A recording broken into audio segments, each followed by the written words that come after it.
before the curtain goes up, and the curtain is going up, and we're going to be having some medicine as Pi Theater is producing a show called Medicine, and we're talking with the director, Richard Wolfe. Hello, Richard. Hey, David. How are you? Pretty good. Excuse the printing noise in the back. Oh, it's stopped. That's great. Oh, good. Lots going on here. Nice. Medicine. This is actually the second show called Medicine that's been produced in Vancouver because, of course, TJ Daw did a show called Medicine as well. So it's a popular title. Um, but this is Enda Walsh, right? Yes, that's right. Enda Walsh. Yeah. And now, how? Let's talk a little bit about your process because you're a quite a reputable director in town, quite a popular director in town with a great vision. First off, what brings you to a script? What brought you to this script? Well, I these days, as in after the World Wide Web, it's a lot easier to stay in touch with what's happening around the world. We a long time ago, there weren't a lot of sources. You'd have to go to the New York Times, excuse me, to see what was going on in New York because those were available in libraries and this and that. But these days, we can really tap into the currents of contemporary practice through the internet. And I just try to stay on top of what's going on as best I can. I did know about Enda Walsh, and there were two shows have been done of his in Vancouver.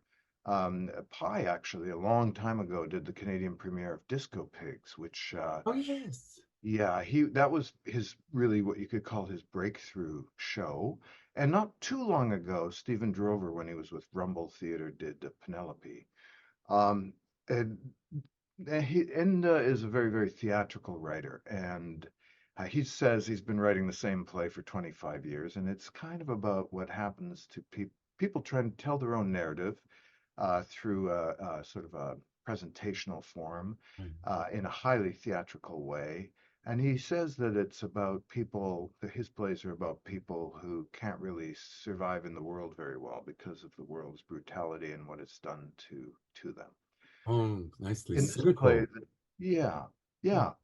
In this play, the title refers to, at least this is how I'm putting it.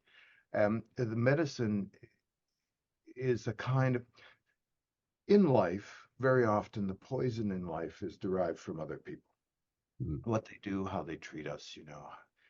Um, but also the show shows us that the medicine is also other people.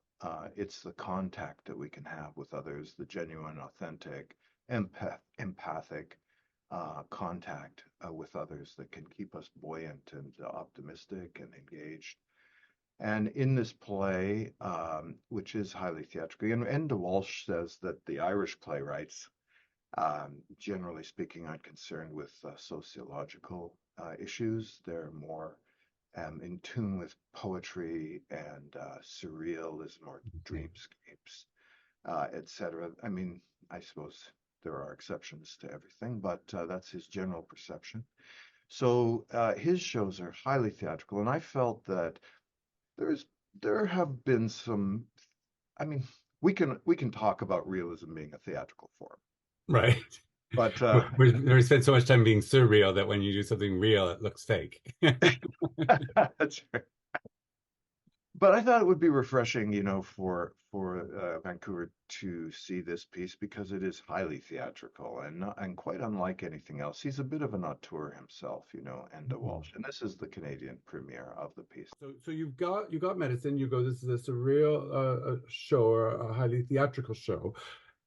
Then what is your process? Do you start creating like a lookbook? Are you jotting down images? Like what? How do you go? I'm going to crack this play. Well, David, this play is really has a tough shell, I'll tell you that. There's a lot of things going on in this show, a lot of things. We have three very fine actors, and we also have that they would be Jay Clift is playing the lead, Oh, he's long. Genevieve Fleming, and Nairi Caracas are playing the three sort of characters, if you will, and Yeah. there's a fourth person, a drummer. There's live drumming throughout the Oh, show. The drummer is a character, but he doesn't speak, and that's Stephen Lyons, who's the band leader for Fond of Tigers and a Juno Award winner, and an excellent drummer. So it's a kind of a navigation. We're just trying to take it one little piece at a time. It's every moment is so packed, and each of these characters are kind of living through their own dream, you know? So the narrator or the dominant narrative is subject to question, you know. It's like, well, is this coming from John, and how accurate is it? And you oh, know, like an unreliable narrator. unreliable narrator, and these other two characters that come, they're actors, and they come to this institution to help John with some what you might call drama therapy to relive his life and try to recapture his narrative. But they're they're musical theater actors, and they have, you know, one of them has a children's party to get to, you know, she's playing a character in a children's party at 3 o'clock, so she's in a bit of a hurry. Um, so there's a lot of comedy, some farce, there's some violence, physical violence. So we have Very fight Irish. choreographers, we have choreographers, you know, um, and we're just trying to take it one little piece at a time. So the fight choreographers are coming in this week, as is the choreographers. So we've sketched out those scenes for them, but they're going to do their thing and Make them content. find them. So it sounds like then, in terms of your process, you start with the table read. The actors are coming in, and you go, "Hey, let's all look at this together, and talk about what we're experiencing or what we're sensing as we're doing it." Is that correct? Yeah, that's right. I mean, my thing for directing is specificity, honesty, and clarity. And I find that to find the clarity in something, you have to look at the small parts. And there was a Mm. funny story that I heard somewhere. I don't know, it's apocryphal, whatever. But one of the Russian students of Stanislavski came to America, blah, blah. I can't remember which one. And they were doing classes. And one of the actors, American actors, said, I heard that you know, you start by dividing everything into beats, and you look at the beats. And the Russian teacher, he said, beats, no, beats, little beats. We divide everything into little beats. Or the beats thing. Yeah, yeah. So that's how we basically approach it. We try to find the momentum of the scene, and define or identify where that momentum shifts, and then we'll look at the section that has a kind of a clear arc, a little mini arc within itself, and really pick it apart at the Nice. table. And that takes, you know, 4 days or something like that. Mm. And then we start blocking. But in this case, as I said, you know, it's just there's so much going on.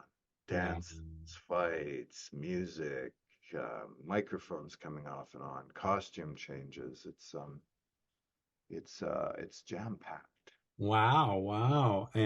And so looking back at the script, I've been just reading a book recently, and it talked about how we have the sage and the saboteur within us, and sort of is Enda sort of saying that too, like you're going to meet people who are going to be your saboteur, who are going to be trying to harm you, or at least get in either intentionally or unintentionally.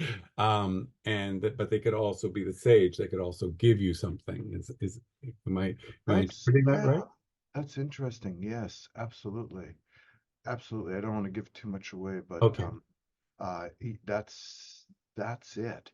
So the characters in his life have harmed him, and these two actors are questionable, but I won't kind Okay. of unspool that. Oh, But in the end, it does resolve in love, and it does show us this thing. Well, Endall says, you know, basically says he writes love stories too, you know. Uh, so it has a hopeful ending. But okay. it is one of those plays, and David, I'm not just saying this as kind of an ad for the show or something, but the audience will laugh, and there's very high chance that some, if not, most people will kind of tear up at some point. So Mm. the experience is pretty full, pretty human that way. Wonderful, wonderful. Well, it sounds like an amazing piece, and Vancouverites have, as you said, had a chance to experience this writer before, interpreted by different directors. So I guess, and so this is your first time directing this writer. Yes, that's right. Yeah, very excited about it. And we do have a couple of nights. We're doing a 2-for-1 Tuesday. That used to be a thing in Vancouver, and then it Yes. wasn't. And but we thought, well, let's do that. And so there's 2-for-1 Tuesday, and the previews are $20 as well. Um, and we're teaming up with the Kettle Society for what we call our it's kind of a close encounters. It's where we do some ancillary stuff that amplify the themes of the piece. So Oh, one night, I can't remember offhand which date, there'll be a panel discussion with people from Kettle Society. remind me what the Kettle Society does again, please. It's mental illness support. Oh, how wonderful. Yeah. Wonderful. Well, you started to do it a second ago, but you're going to do it for realsies now. Um, uh, uh, I always let the guest have the last word. You're going to look right at your little green dot on your camera, and you're going to convince Vancouverites why. I mean, the weather's a little gloomy today, but the sunny weather is coming out, and Vancouverites, they go, "Oh, mountains!" and you go, no, come to the theater. Come see the show. And so you're going to convince them why they shouldn't miss this show. I'm going to count you in, and you're going to do your commercial right to the people through that little green dot. Ready? 1, 2, 3, go. Well, people should come and see this show if they want a deep, rich, human, theatrical, enjoyable, entertaining experience. It's only 85 minutes long, so you still have time to have dinner on the deck before or after the piece.